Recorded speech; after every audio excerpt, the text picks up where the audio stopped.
So the original plan was to look at Whedon as an auteur, looking at his film and television work and wade through it carefully. Now, of course, with recent revelations, it's a little bit more complicated. I had always planned to do something primarily an essay on aesthetics and then do something on the ethics of kind of reading as well as viewing Whedon. But given recent events, I don't think I can totally partition those elements because they are intermixed with his work on Buffy, Angel, Firefly, and elsewhere. So there will be mild spoilers for the Whedonverse, but I'm not going to go too in depth because I know some people are totally new, so I don't want to spoil the experience for them. So with that out of the way, let's proceed into this murky water. So what is going on and what are we talking about? Well, unless you've been totally alienated from pop culture, Joss Whedon is widely considered a very great writer and director, and he's had major influence on sort of very big pop cultural things like The Avengers or Buffy, and to a lesser degree, much less than I would hope, Angel and his own more solo projects.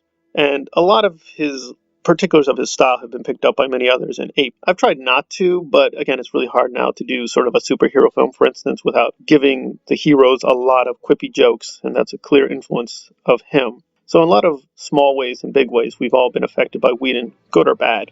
Now, I think the usual take with the Whedon community, both critics and analysts, as well as just the fans, has been, all right, we do want to be critical of Buffy and all his work.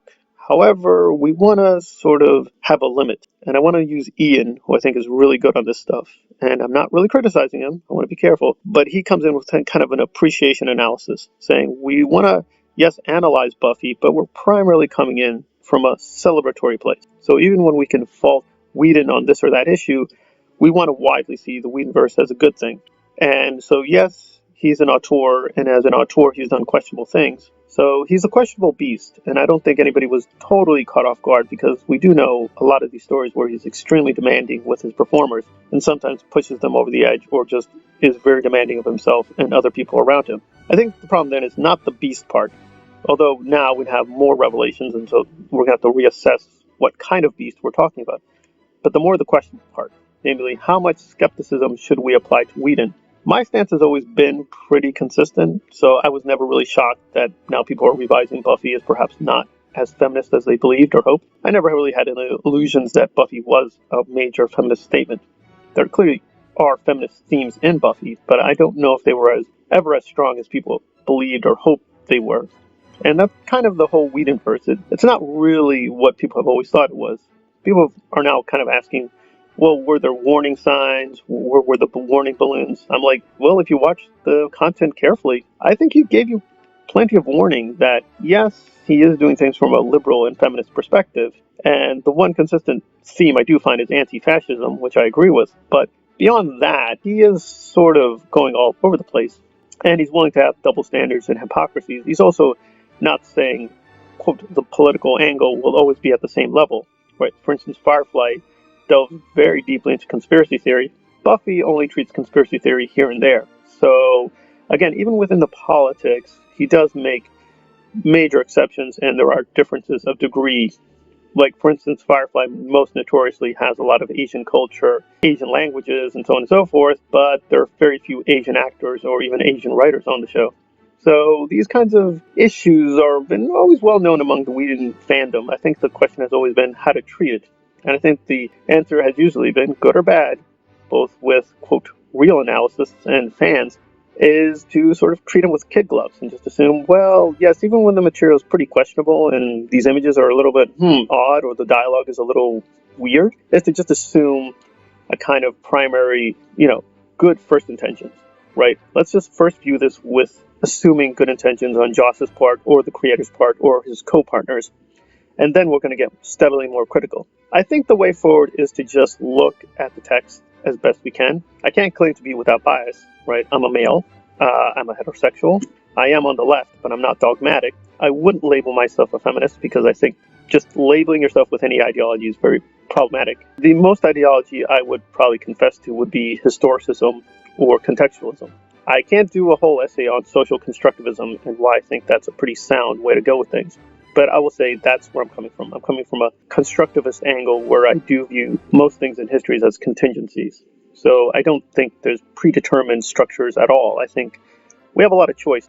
They may be very constrained choices, but we have choices. So in terms of Whedon, we kind of always had a choice to sort of view this as kind of a well-intentioned but problematic content. But I know it has been a pretty strong safe, and not just for women. I mean, a lot of people have been able to use the shows or his songs or his films as really reservoirs to get through depression or even suicide or alcoholism. I in no way want to take that away, but I also want to be even-handed, and I do hear the other side of the argument that, well, this just proves that all this is garbage. You know, all these people, all these feminists, liberals, etc., in Hollywood, they don't have any real values, they don't have any real principles, so we should just not look at this garbage at all. Or if we are going to look at it, always look at it with kind of lacking cynicism. I understand that argument, and I really do respect it, because I do think, to a certain degree, it's true. You want to be deflationary. A lot of people now call Buffy great literature. I don't think we want to say that. I think it's a very interesting content. It's very powerful in many ways, but I don't mistake it for like the Dark Tower or for J.R.R. Tolkien or for Lord of the Rings or for the Bible or something like that. It's not at that level. It's still pretty good, but I would not want to make that category mistake that these are almost as valuable as classical, literary texts. They're not. They're very derivative of those texts, but they're not themselves literary texts. But they are very sophisticated, and I think you don't want to assume a naive interpretation either way, namely, we just assume good intentions or we assume the worst intentions. Nevertheless, we do have to talk about where we stand. I do stand with Charisma. I do believe her, but we have complications because some of these stories were out there for a while, but we still don't know exactly what to make of them. For instance, Michelle now says that Whedon was very inappropriate around her, but she doesn't specify what she means by that, and we do have a lot of behind-the-scenes, shots and interviews where she seems perfectly comfortable around him. So we're sort of like, well, is this abuse, or is this inappropriate? What do we mean by this? So on the whole, it seems like we're getting the picture. The whole atmosphere was much more abusive than we were led to believe, but there's no easy solution and there's no easy framework, right? Because of course, one thing would be, well, if only they had a woman in charge, maybe things would have been different. But the problem here is a woman was in charge, right? Marty Noxon was in charge of several seasons of Buffy. And also, despite the myth, Whedon does not own Buffy or Angel. In fact, the owners of it are a woman, technically an Asian woman and an Asian male, own Buffy and they own Angel. So we're kind of stuck with this kind of mythology that if only we went back in time and solved it by doing this or that. I just don't think we have enough evidence to say that. I think what we have is a lot of complicated negotiations with the crew and the cast with Whedon. And I think we have to be more blunt and honest that it is true to some degree that they were all victims, but they're not victims of the same degree. So of course we should be primarily outraged at Joss and, don't condemn him or witch hunt, but let's assess him fairly with, as much evidence as we have. But I think for somebody like Sarah Michelle Gellar, and I don't hate her now or anything like that, but I think we have to be suspicious that she's, been as consistent on these issues as we think in terms of either feminism or standing with the victims. I'm like, well, I'm glad you're supporting Charisma, but that doesn't make you very virtuous. I think if you had any time to speak out, it was during when this happened. And let's be honest, she was the star of the show and she had a lot of negotiating power, but she used it primarily to help herself. And that's fine. Now, that's understandable, but I don't like this revising of history where Whedon is the only bad party here. I think that's just not true. I think we're going to have to look a little closer at the main cast, the producers and writers, and how and why they did what they did and collaborating with them. That doesn't mean they're all guilty just automatically collaborating with him. He clearly did do a lot for people, but as Charisma has tried to detail, it's more of a kind of biased system. He had an in-group and an out-group. If you're on the in-group, he liked you, he helped you, he hired you. If you were in the out-group, he really didn't try to do too many things for you. And sometimes he was, needlessly abusive and then just got rid of people and didn't care about them. So I think, again, it's always going to be a mixed bag when we assess Whedon. But going forward, I'm just not going to assume good intentions. I'm not going to assume bad intentions, but I don't want to assume right away that we're dealing with good content preemptively, as many Buffy people have. And I think Ian is prominent among them.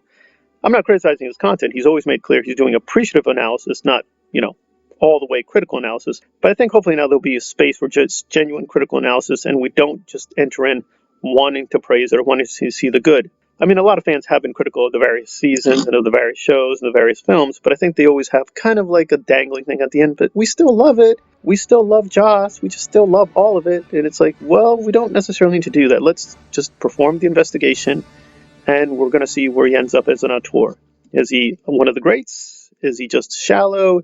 Where and when was it okay to make these demands on people, and where and when was it better or worse, and what are we to make of it?